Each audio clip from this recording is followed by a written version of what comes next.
आधुनिक उसमें आती हूँ और यहाँ की बात करते हैं। सीरियल्स की तो शौकीन जाहिर तौर पर बहुत होगी तृप्ति, काफी सीरियल्स आजकल देखती होगी और वैसे भी इतनी भरमार आजकल है कि कोई ना कोई सीरियल हमेशा चलता रहता है। लेकिन मैं फिल्मों की बात करती हूँ। आप इतने सीरियल्स नहीं देखते हैं, लेकिन time and I don't even watch, they get boring after a while, क्योंकि एक जैसी कहानी सी होती है। अगर मैं थोड़े पहले की बात करूँ, दूरदर्शन पर 2 सीरियल शुरू हुए थे जब हम लोग और बुनियाद, तो एक मील का पत्थर साबित हो गए थे। राइट। उससे कुछ ही टाइम बाद एक सीरियल और शुरू हुआ था, सांझा चूल्हा। आई रिमेम्बर होंगे आप। और बेसिकली पंजाब की तरफ अगर हम बात करें तो सांझा चूल्हा की परिकल्पना जो है वो आज भी एक गांव में बहुत खुली सी जगह, चबूतरा या बोलते हैं ना, जिसे चौराहा हम बोलेंगे, उस तरीके का होता है।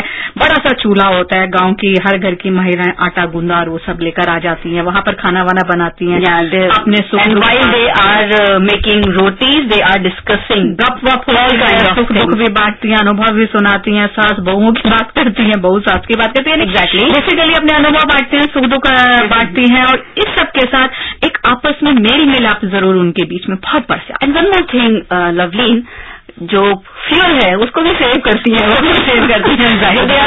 Practice is environment friendly also. नहीं लगता, फिटकरी भी नहीं लगती, रंग चौखा हो जाता है। रंग चौखा हो जाता है। Rajesh Bali from Jalandhar is filing this report on Sanjha चूल्हा।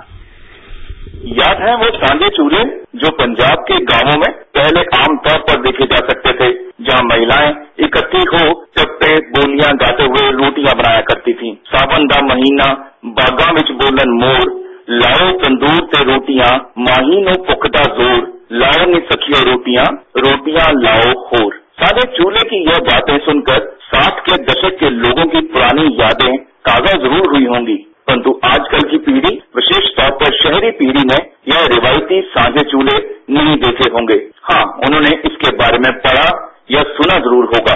इन सांझे चूल्हों के स्थान जहाँ अलग अलग भाईचारों की महिलाओं के आपसी संबंधों को मजबूत करते थे, वहीं महिलाओं को अपनी घरेलू परेशानियों के हल भी मिलते थे।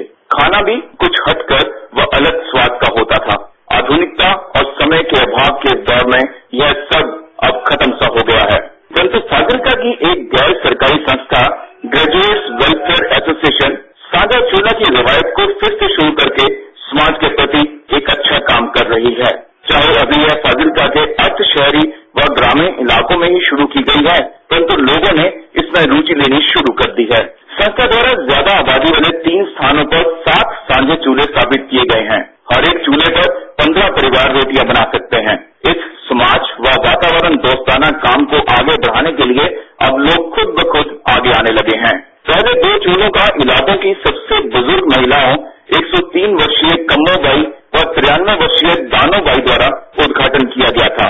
इस रिवायत को बड़े बुजुर्गों से छोटों तक पहुंचाने के लिए चूल्हे को लीपा पोती कर साफ करने के कार्य को इलाके की नौजवान लड़कियों को सौंपा गया है।